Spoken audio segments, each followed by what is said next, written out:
Hello, everyone, and welcome back to another episode of Spooky AF. My name is Rob, and today I'm joined by my co-host, Suze. Aloha. How are you doing today, Suze? I am here. I'm here for this. We have a bank holiday weekend coming up this weekend, and I am here for it. I can absolutely appreciate that. It has been quite the week for me as well. I am ready to do as little as possible this weekend.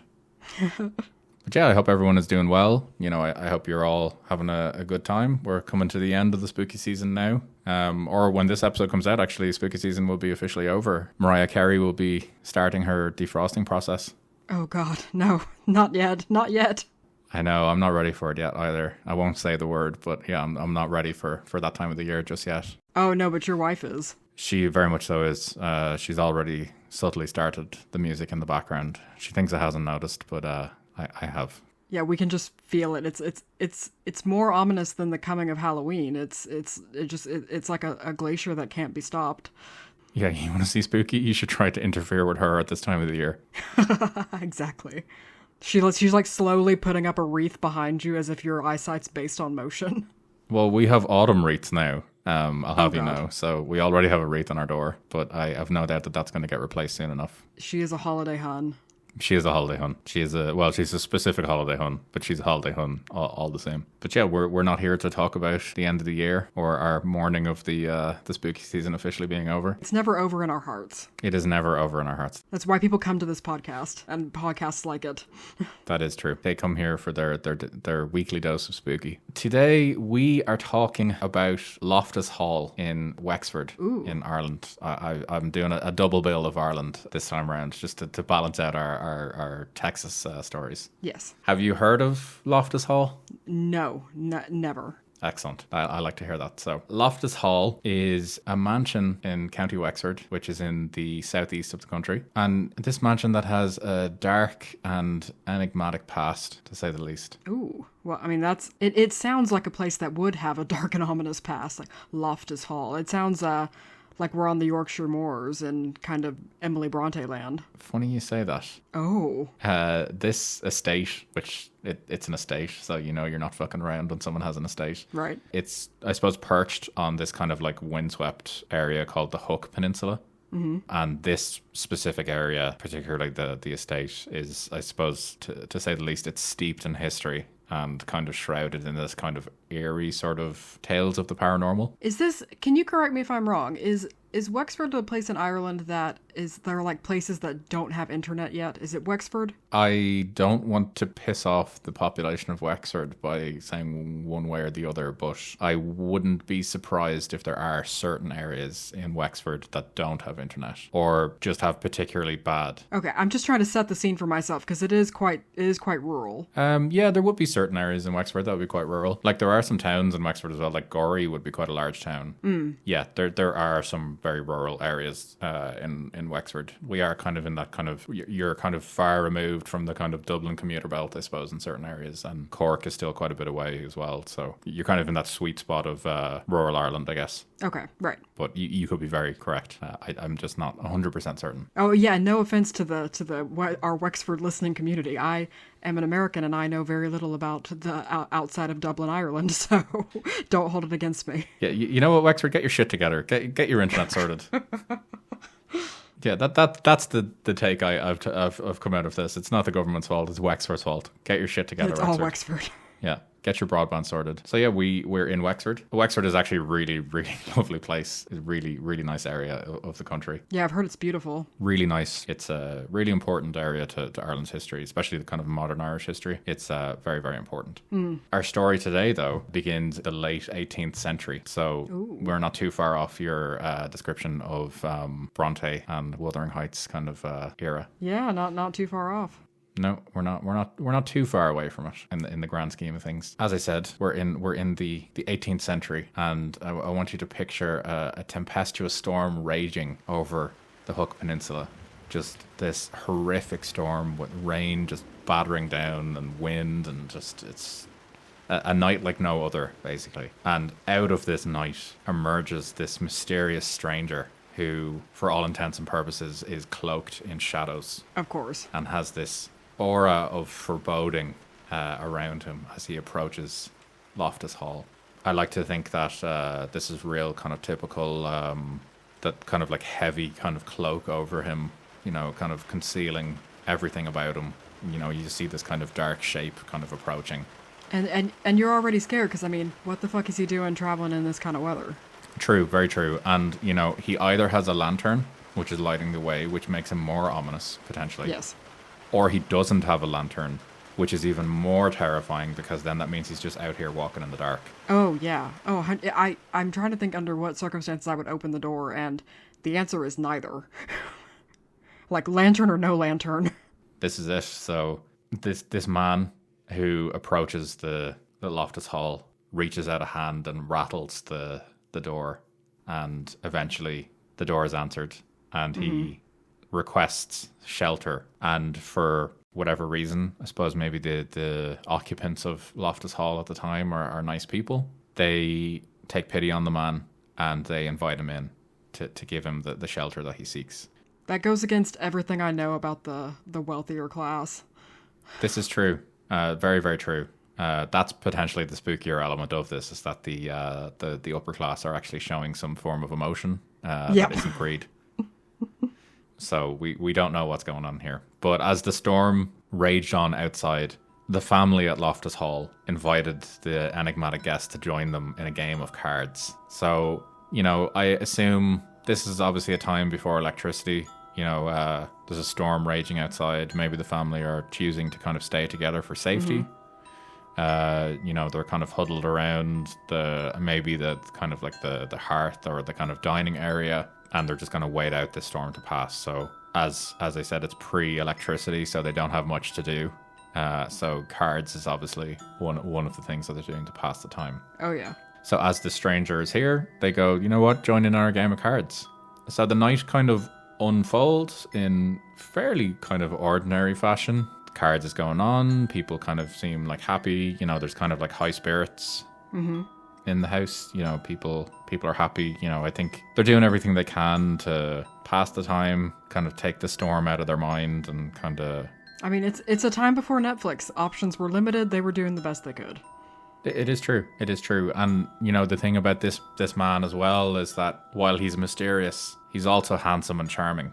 Oh. So naturally, the family feel comfortable in his presence. Wait, well, I feel like you withheld that from me. If you told me he was good looking and he showed up at the door, then, I'm picturing myself in the late 1800s or late 1700s, and I'm just thinking, you know what? Why not? This is husband material. This is basically like a young Colin Firth who's come to the door. Yes, this is young Colin Firth playing Mr. Darcy. Yep. Like knocking on my door. I'm not going to say no. No, of course you're not. And it's all the more mysterious that he's arrived in the middle of a storm. It instead of being creepy, it now adds like, ooh, he's a mystery wrapped in enigma, rather than oh, what is he doing out in this weather? Well, he's arrived in a tempest, but he's also now causing a tempest in your heart. Exactly. So the occupants of the Loftus Hall at this time are the Tottenham family. So the owner is Charles Tottenham. He's the owner of the house. Mm-hmm. He lived there with his wife Jane and their daughter Anne. So as I said, the mysterious man, he was handsome and charming. But the family felt comfortable in his presence. In particular, young Anne. She was, quote, smitten with him. Oh, I bet. Oh, yeah, I'm sure. So, game of cards is going on. Everyone's, as I said, enjoying themselves, passing the storm. Anne accidentally drops a card on the floor. She bends down to retrieve it. And as she did so, she happens to notice that the handsome stranger is not all that he seems to be. Because as she gets down... what did she see? As she gets down on the floor, she notices that there's something off about his feet. And as she looks further, she notices that he, in place of feet, has 2 cloven hooves. This is some Hellfire Club shit. This is some Hellfire Club shit. Oh my god. You can see why I've brought this back. We've come full circle. We have come full circle. Our boy is back. We've missed him. We have missed him. So this just absolute rapscallion has decided to come back into our lives again. You know, the devil cannot turn down a game of cards. This is true. You know, I'm pretty certain that's canon for the devil, that Yeah. he can't turn down a game of cards. I bet he's down there playing Go Fish with somebody's granny because he just can't say no. He 100% is. So, you know, the devil, he doesn't fuck about when it comes to card games. He knows what's up. He probably created Cards Against Humanity, actually, now that I think about it. Oh my god. Yeah. That's a good origin story. Yeah, 100%. That is how Cards Against Humanity was created. I own that story now, and anyone who decides to take it away from me, you're going to have a hard time. So at the sight of this, Anne understandably becomes hysterical. Naturally. Because that's the only other emotion that a woman is allowed to have in that period. She's either allowed to be smitten or hysterical. Look, you know, I'm here just to tell the story. You know, just because it's the truth doesn't mean, you know... I'm not here to tell pure fiction, Suze, okay? So Anne, as we've established, becomes hysterical as she realizes that, you know, who this stranger is. You know, I would imagine at this time, Anne is probably very much so familiar with the stories of the Bible. I wouldn't imagine she has many other books that she's allowed to read. Mm-hmm. She knows what's up. So she kind of bursts up, freaks out, kind of screams, I would assume. And the stranger, very calmly, I would imagine. Now I'm you know, assuming a lot here.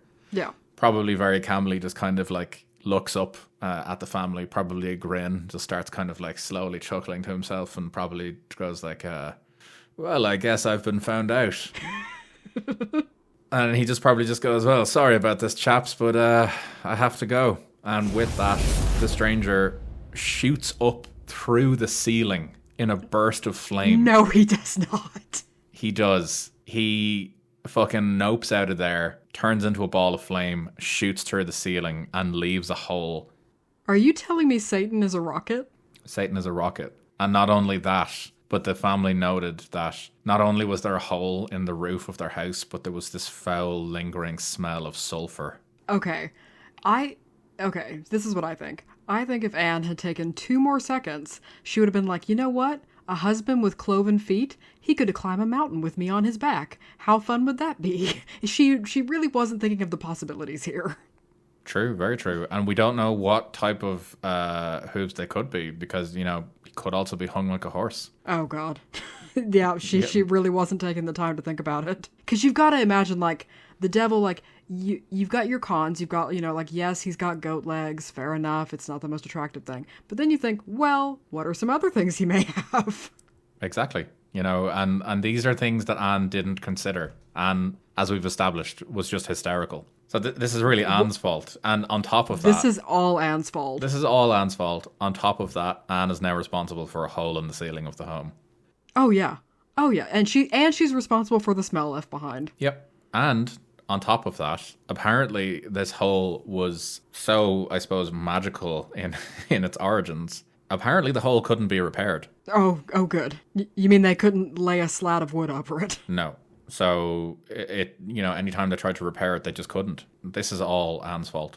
Is it because Anne is still standing in the living room screaming? Possibly. You know, that's... It's like in SpongeBob when it pops up 9 days later. Yeah, that could very well be the case. But, you know, we're only going with the facts that we have. Yep. Oh, yeah. So, Devil turns into a flame, bursts out of the house in an otherworldly fire. He's gone. The only thing that's left behind as evidence is this charred hole in the ceiling.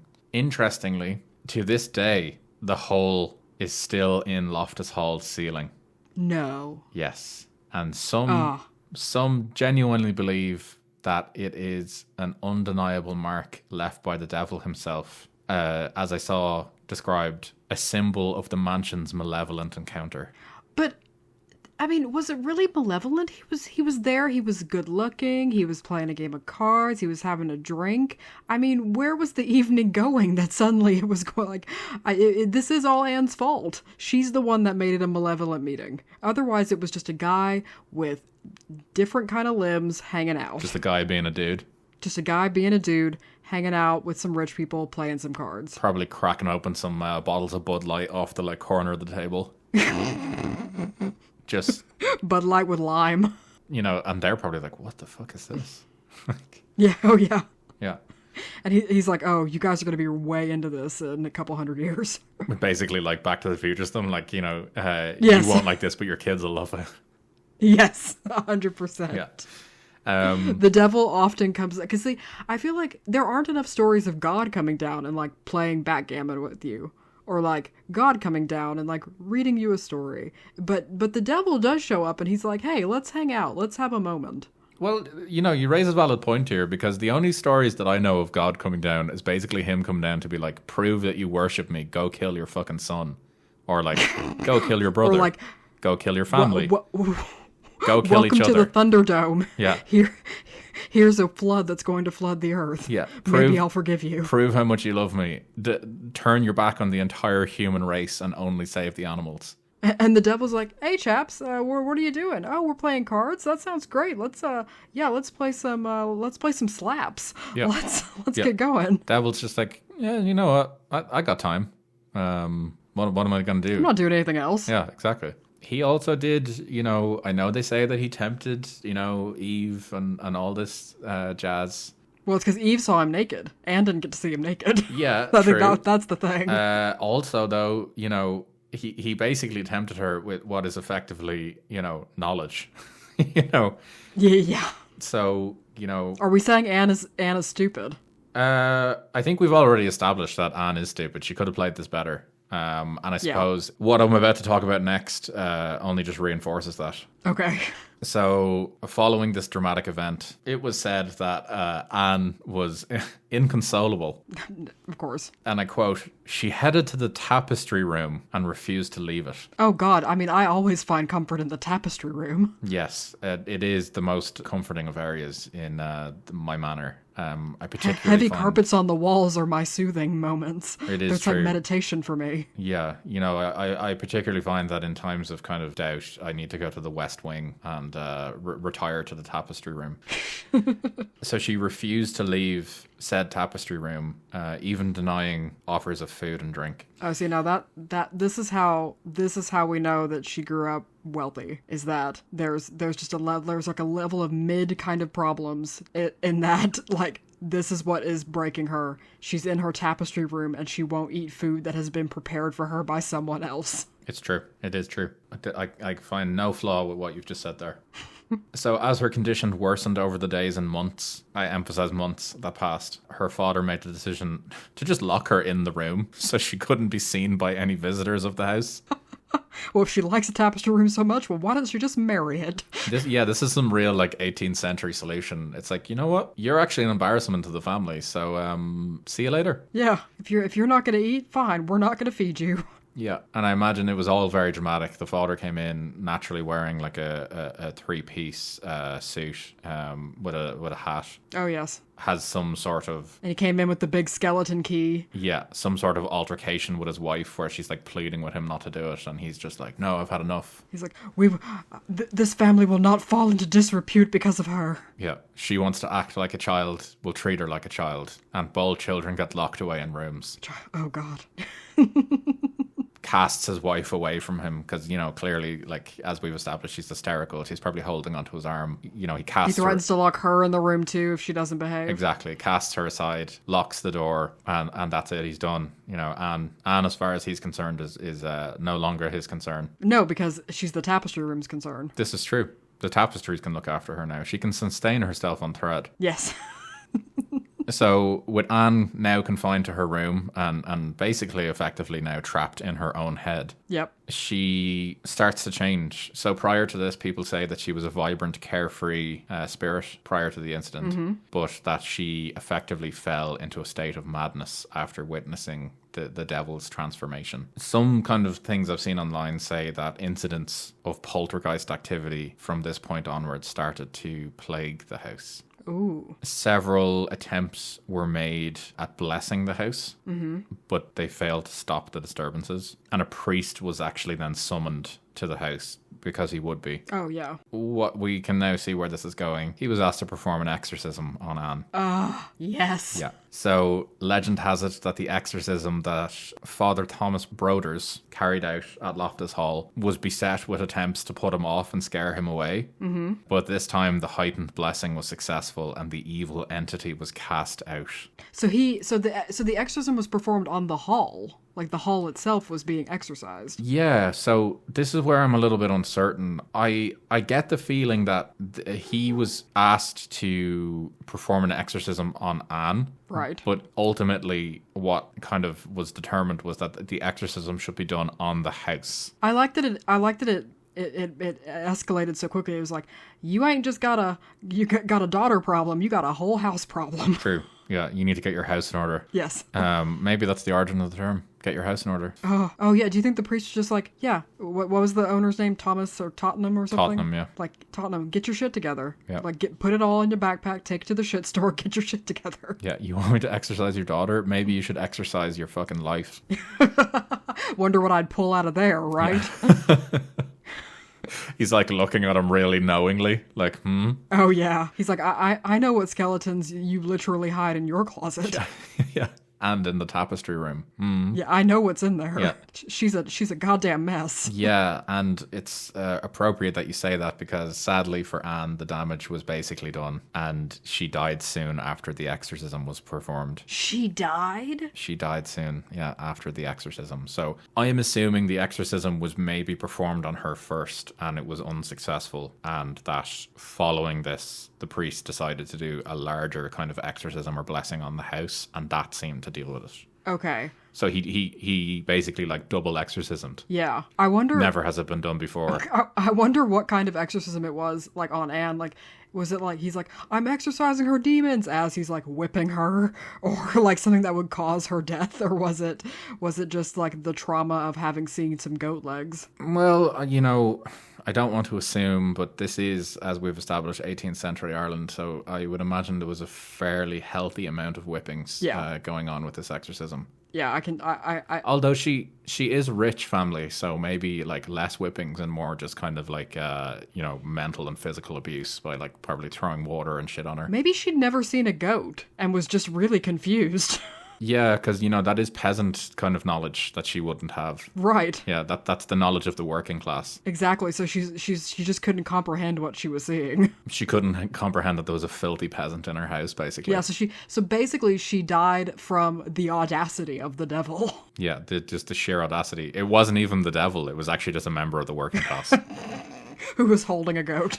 Yes, unfortunately, Anne died soon after the exorcism. Okay. And some claimed that Anne sat in her confinement with her knees tucked under her chin so frequently that when she died, attempts to straighten her stricken body failed, and so she was buried in her seated position. I mean, to be fair, that's just called rigor. That is true. So I mean, that one is a little less paranormal to me. It is a little bit less paranormal, but I will say that when the Tottenham family mausoleum was broken into during the 1940s, investigators did actually find an unusually shaped coffin. Oh, really? So this does give a little bit of credence to the severity of her deformity. Okay. But just saying, that it is there, potentially. Okay. But, this is where we are. There is, I will say, another kind of less dramatic version of this story that basically says that the stranger did call to the hall, and that, rather than him bursting through the roof initially, that him and Anne actually fell in love, but that the young man was basically rejected by the family, was forced to leave, and even though Anne was now pregnant with his child. Ooh. Yeah, so the theory is that at the time... So she did get to see him naked. Oh, she got to see him naked. So at the time, this would have brought shame on the family, obviously, so the pregnancy was kept a secret. And in this version, Anne gave birth in the tapestry room, and with no one to care for her, she died during or shortly after the birth. I don't like this version of the story. I prefer the exorcism. I don't either. Yeah, because this one is more probable and just sad. Yep. I want Rocket Devil. Rocket Devil is definitely the way to go. I will say, and I hate to kind of burst your bubble here, local folklore does kind of reference the discovery of a skeleton hidden in a wall during renovations carried out in the 1870s, but there's no actual proof of this, just to say. Okay. but the skeleton was said to be an infant. Oh. Yeah. See, now I'm sad. Yeah, well, that is just folklore, whereas we do have apparently actual evidence of a misshaped coffin. So, And the hole is still in the roof. The hole is still in the roof. So, and I'm still on Satan having a good time side. I think what we can say, regardless of the outcome, irrespective of if the devil did or didn't come up to the house, Anne really had a shit time of it. Yeah. Basically. Yeah. So she dies a lonely and very drawn out death. And following her death, her ghost was seen by several servants and family members. After this, basically, it's been said that her ghost is still there to this day. Ooh. Several visitors reported unsettling experiences while staying in her former room. And in 1790, a visitor to the house was basically put up in the tapestry room. For their sins. Having settled in for the night, he was awoken by this kind of sudden weight on his bed, accompanied by a horrific growl. The covers were ripped off him and the curtains around it flew open, because naturally there's curtains around the bed. Oh, yeah. He investigated the room, expecting to find some sort of evidence of a prank being played on him by the hosts, but the room was still locked from the inside and there was no evidence of any stunt.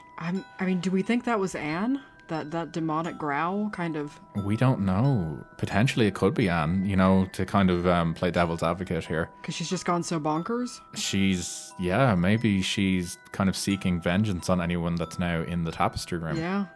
Maybe it's kind of, she just doesn't understand what's going on. She's probably pissed because I bet after dying, she came to the knowledge of, hey, maybe maybe the devil was an alright guy. And she caused all this trouble just for nothing. Yep. Maybe. Potentially, yeah. This is on her, really. Another story is there was a valet was staying in the house, and they also had a terrifying experience in the same room. As he kind of settled down for the night, the curtains around the bed flung open, and the ghost of a woman in a silk dress stood over him. It was said that his screams were so loud that he woke the entire household, and he fled the room in terror. Oh, that's a good one. Okay, now that one sounds more Anne-like. Yeah, the traditional kind of white lady sort of stuff. A few years after this, George Reed was staying at the Hall, and he too was accommodated in the tapestry room, as I saw quoted online. I love that. Accommodated in the tapestry room. I was accommodated in the tapestry room. He was sitting on the bed reading, and the bedroom door slowly opened, and a ghostly woman floated through the room before disappearing near a wardrobe. George, though, clearly has seen some shit, because he just decided to shrug it off and slept quite soundly that night. So George was 100% one of us. George is just like, I could get up, but she's already gone. Yeah, she clearly had somewhere else to be. Yeah, exactly. However, the following night, George again witnessed a mysterious figure, but this time he lunged at her, expecting to contact a human body, but his arms naturally passed straight through her. He recounted the story the next day, but for some reason, the person he told the story to chose not to mention his own experiences in the room. Apparently he had some as well. But it's said that after this altercation with the ghost, that George slept soundly in the room for the remainder of his stay. I like George. So George is a bit of a baller, I'm just saying. Yeah, George is sound. I like him. I like that one night he was like, oh fuck it, I guess I'll lunge at it. And then he's like I guess I'll stop this woman walking around in my room. But then every other night he was like, oh, it's fine, she'll leave on her own. Yeah. Other guests staying in the now infamous room have recalled how they were basically disturbed during the night. One guest who slept soundly discovered the next morning that, as he put it, splendidly fitted dressing case had been ransacked during the night.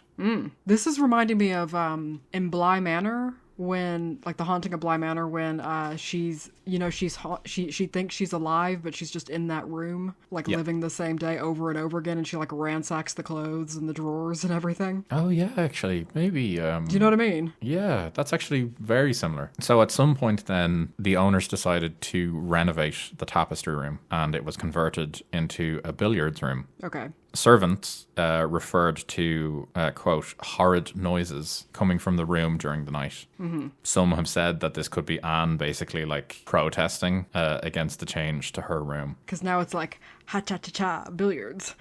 Yeah, basically. She's like, I can't fuck around with billiard balls. That's not my shit, I can't juggle. Yeah, exactly. Where's my tapestries? Father, where are my tapestries? I need my thread. Yeah. This kind of continues, there's kind of stories of further hauntings, very, very similar though, all kind of similar kind of stories. And it brings us up then to Loftus Hall closing in the 1990s. So it was a hotel at a certain point, but it did ultimately close. So it was a hotel with a hole in the roof? Yeah. So Okay. Once it closed, it was effectively abandoned and kind of fell into disrepair for a while. Okay. But around 2012, new owners came in, kind of brought it up to some sort of safety kind of standards and began to welcome visitors basically for guided tours around the property. Okay. Although most rooms are off limits due to the poor condition of the building. However, some who have gone on the tours do claim to have encountered cold spots, footsteps and voices. And some visitors have reported tugging clothes and jewellery. Their clothes and jewellery being tugged. All classic ghostly markers. Oh, 100%. Classic. I mean, give me a cold spot and I am ready for the paranormal. Oh, 100%. Now, in saying that, I don't want to experience that. As we've established, I don't believe necessarily in ghosts, but I don't want to find out that I'm wrong. I want them to try and pull my hair, considering I have a buzz cut. I was about to say they'd have a better chance of pulling my hair than yours. Yeah, exactly. I want to stand there and have a ghost be like, "Damn it, I just can't grab it." Yeah, I don't know how that would work. Do you think a ghost would just rub my head? Yeah, just rubbing your head and patting your belly or something. Yes. That's a wholesome ghost if ever I've heard of one. Oh yes, that's like Winnie the Pooh died. So yeah, there's been some paranormal investigations naturally at Loftus Hall, and they've, I suppose, continued to unravel the mysteries of the mansion. As I saw described online, and I think a nice way to close it out, for all the equipment and expertise brought to bear, the hall remains an enigma. Its secrets tantalizingly out of reach, as if the spirits within have perfected the art of eluding discovery. Ooh. So that concludes Loftus Hall. It's an interesting place. The devil kind of showed up, fucked up Anne's life, and then Anne is really the focus of the story after that. And he launched himself through the roof. Yeah, I feel like I glanced over that probably a little bit too quickly. Like, we need to really... Yeah, he flew through the roof. Yeah, he went Super Saiyan, basically, and burst through the roof. Goodbye. Yeah, basically.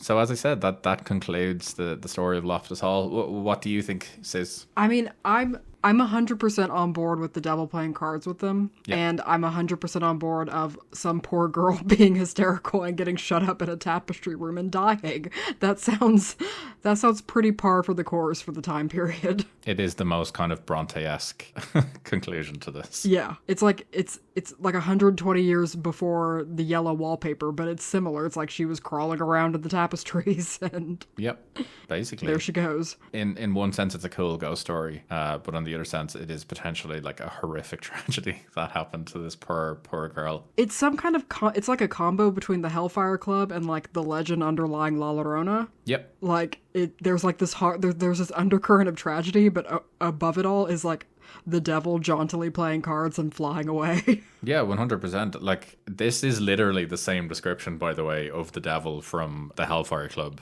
Oh, yeah. This is shockingly close and shockingly similar circumstances. And if she had just kept her cool, like the lads did at the Hellfire Club, maybe they could have finished out the game of cards. Well, I think we did establish, to be fair, at the Hellfire Club, their main lad described himself as the King of Hell, and they were actively trying to get the devil to turn up.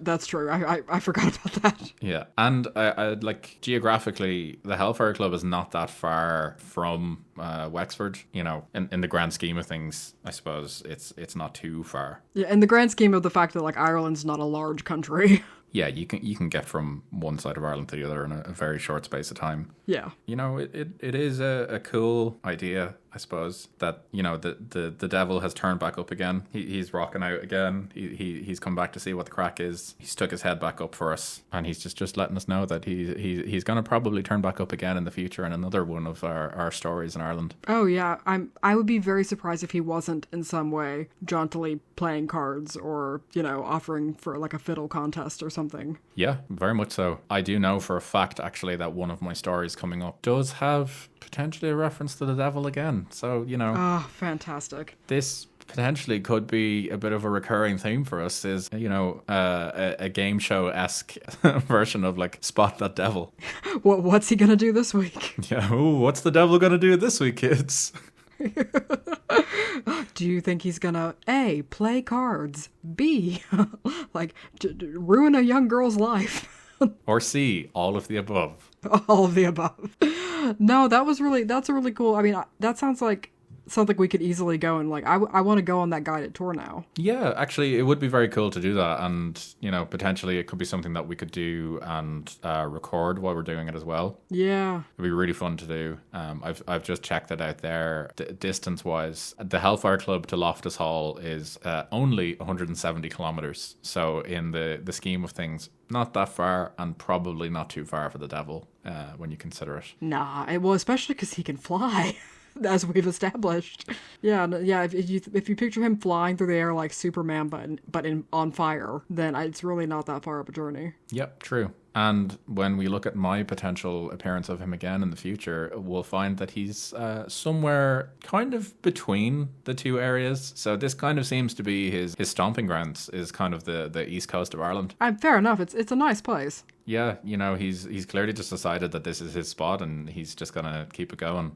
Much like Anne tried to keep the tapestry room going as long as she could. And then just wailed about it and non-stop when it was renovated. Yeah, she was just being a bit much. Yeah, really, Anne? Can we not? Yeah, Anne, have a bit of class, okay? Like, billiards is a classy game. Like, let people play. Billiards is a classy as fuck game. I don't care what anyone says. Oh, it's way too classy for me. I'm not a billiards boy myself. But I believe it is the fanciest of fancy. I'm not at that level quite yet for billiards, but maybe someday I can aspire to maybe play billiards with Satan himself. Oh, Satan would totally fuck with billiards. He would. He absolutely would. But, that's for another day. But another story, potentially. Yeah. Well, thanks. That was really interesting. I really liked that one. That one was, I will say, I don't think we can spend enough time talking about the devil launching himself through the roof. No, I don't think I did it justice. And unfortunately, I don't think anyone could do it justice. No. We're just going to leave that for the audience to kind of marinate. Yeah, the devil basically yeeting himself out the roof as the Human Torch. Can't be described well enough, I suppose. But yeah, this was a fun one to research. I actually really, really enjoyed this one, and I couldn't turn down another opportunity to bring our boy back into it. So I hope everyone enjoyed it, and I hope you're enjoying our episodes so far. We've been getting a really nice reception online to our episodes to date, so it's been really nice. It's been wholesome as fuck, actually. I suppose would be the best way to put it. We've gotten some nice reviews on Spotify, and it's so fun to watch like all the new countries of people like pop up, and we can see where you're listening from, and it's really great to hear that like our stories are like around the world. Yeah, we can see where you're listening from, just FYI. So we like have Demon Santa. Yeah, we've every day we're checking in, basically like looking at our little world map, seeing more and more countries getting added in, which is very, very cool and also terrifying at the same time. Oh my god, so scary.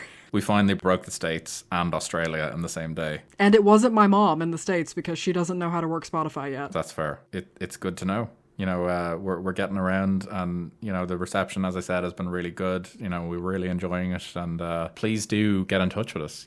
We'd welcome kind of all interactions. We do have an Instagram that is slowly becoming more and more active, so you can follow us at the spookyaf pod, or you can get us on Gmail. You can send us in your own stories if you like them read out on the podcast, or if you want to send us some ideas for future places to look at the spookyafpodcast@gmail.com. That's it from us. I hope everyone has a lovely weekend, and we'll see you guys in the next episode. See you next week, guys. Bye.